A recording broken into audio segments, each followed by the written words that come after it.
Hi, it's Evelyn from Awesome Training. Hello and welcome to everybody who's following us on social media.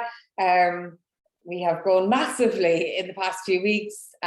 So thank you all for following our work, supporting what we do, sharing our message, liking our posts, commenting on our posts, arguing with us, questioning things, asking us to explain things better or clearer. And all those questions make us question and make us better trainers. So I thank all of you for that. I just want to let you know that we have a really exciting webinar coming up next week on the 13th of June, which is from 6 o'clock to 9 o'clock GMT +1, which is Irish time or UK time. With all of our webinars, we include a recording, so it doesn't matter where you are. If you can't make that time, you know, if you're in Australia or the States, it mightn't suit you. So you can watch it in your own time. Likewise, if you're in Ireland and the time doesn't suit you, you can sign up and we'll send you the recording so you can watch it in your own time. We try to make things as accessible as possible for people. So, you know, stimming is something that I find fascinating. I knew very little about it until I found out I was autistic. And even when I did, you know, people meeting other autistics, you know, 8 years ago, and people were talking about stimming and the different things that they were doing and hiding their stims and all this. And I remember like sitting there going, I don't stim, you know, I don't do this stuff. I don't rub a stone in my pocket. I don't like do these movements. I don't do any of this stuff. So obviously I do, because it's a very human thing. And also, I had stifled a lot of my stims and kind of unlocking my true self and unmasking and connecting with who I am and being myself. And has, you know, all of that has been part of, or you know, finding my stims again and has obviously been part of that too. But like human beings stim anyway, we stim internally as well as externally. But for me, really, I think when people were talking about stimming, you know, again, it was like self, you know, to calm yourself, to soothe yourself, to regulate, this kind of talk. It didn't kind of make sense to me fully until I actually organized a talk in Cork. Oh, I don't know, was that 4 years ago now at this stage, with Mackie, who some of you will know, who have been to our webinars, also known as Steph McCauley. And they gave a presentation or a workshop on stimming for 2 hours, 2.5 hours. And it was probably the first time I heard someone describe stimming and talk about stimming that actually made sense to me and really felt true for me. And I remember just standing at the back of the room and just nodding along to everything that Mackie was saying. You know, talking about how we do things, show what's happening on the inside externally through our movements. And it just explains so much stuff to me about myself and also about the children I was working with at the time. It just made a lot of things fall into place for me. And some of you who've been following us for a while will be familiar with our STIM poster with the 8 functions and the different types that we share every now and then on social media, and it's on our website for free download if anybody wants it, on the resources page.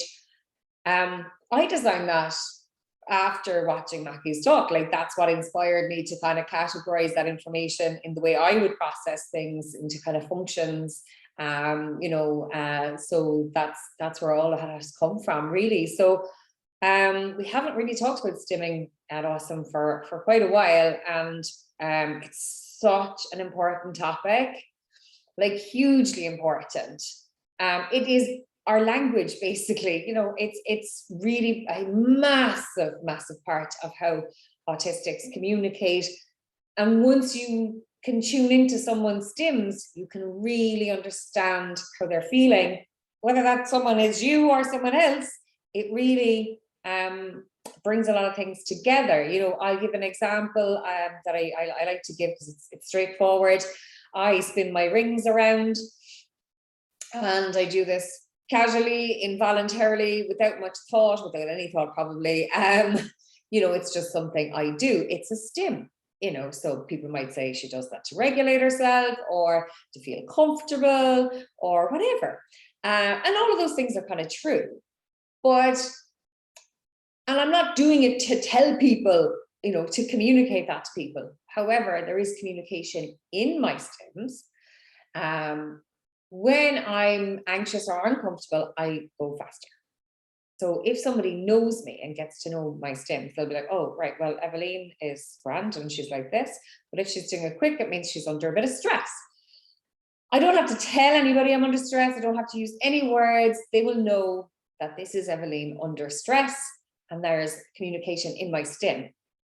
And that's really why anybody working with autistic people really needs to know about stimming, really need to understand what you can tell by someone's stims, how you can read into it, how you can see what they're communicating. And it's so important, obviously, that autistic people have the autonomy to stim. It's really no one else's business what we do with our bodies, unless it's impacting somebody else in a very, very negative way. Otherwise, it's really no one's business if I move like this, or move like this, or move like this, and we really need to open our minds to those kind of ideas of social norms. I had a really interesting training session recently where someone, was brought up that, society decides these norms, to which I asked, do we really? When was the last time you were invited to a societal meeting on what we'll all decide is normal, what we'll all agree on? That just doesn't happen, because actually we don't really make the rules, because we live in a world that's like this, a social hierarchy. We just follow the rules and we keep each other in check. And that's what social norms are for, making sure we all follow the rules.